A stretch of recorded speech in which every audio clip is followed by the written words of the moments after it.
Before he became the official accountant of the Ghostbusters, Louis Tully was simply Dana Barrett's neighbor in her apartment building on the corner of Spook Central,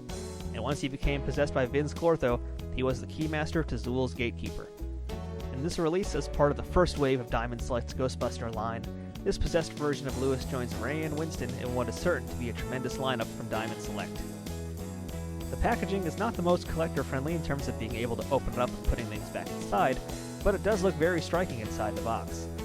One issue with this and the other figures in the line is the amount of twisty ties that restrain the figure inside the packaging, which you're going to see here in a lot of these packaging shots. There were not as many here as other figures have had, but they have made taking the figures out of the package a very arduous and unnecessarily painful task.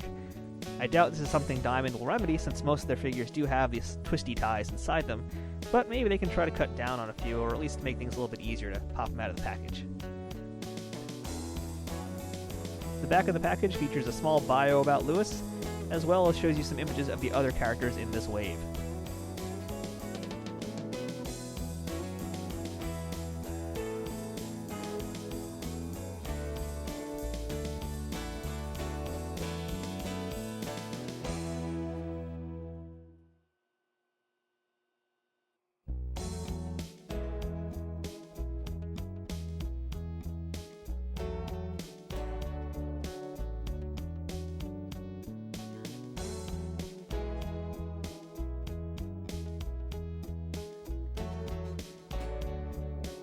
Outside of the package, Louis stands a little shorter than the Ghostbusters in this wave, and rightfully so since he is smaller than them. Even with that size difference, he is just as articulated as the others, with the exception of his chest joint, which is covered by his shirt. The sculpting on the face captures Rick Moranis perfectly, maybe better than the Mattel version, which was also one of their stronger sculpts in their Ghostbusters line. One issue in the past with Louis and other figures in the GB line, like Egon in particular, were the glasses of the figures being crooked. Luckily, this was not the case with Louis, but I do recommend that when you buy this figure, try to buy it from a local comic store to make sure his glasses are on straight as possible.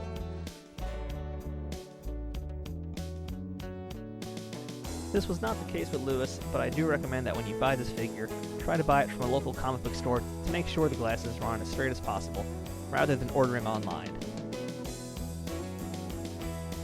While the sculpt and the overall figure is great, the biggest downside with Louis Tully is his lack of accessories. Other than the diorama piece, he comes with nothing else, whereas the Mattel version came with a terror dog head that you could fit over his head, a separate portrait, so that you had one of him being tested by Egon with the pasta strainer on his head, and another of just plain him, a slice of pizza, and a tub of popcorn. This version has none of those, which is very disappointing, and especially combined with the paint job on his shirt, which here is just a plain blue instead of featuring the design of the actual shirt, which the Mattel version actually did to the best of their abilities. And here is Louis with those diorama pieces, which will make for one massive playset when it's all finally assembled.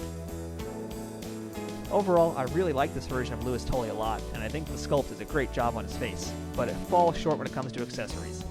If it was not for the diorama pieces, I think many fans would probably pass on this figure, and that's sad since it is a very excellent version of Rick Moranis as Louis Tully. Hopefully the supporting characters in this Diamond Select series will come with better accessories, but the figure itself is more than worth the selling price, so if you're picking up this line, don't miss out on Louis.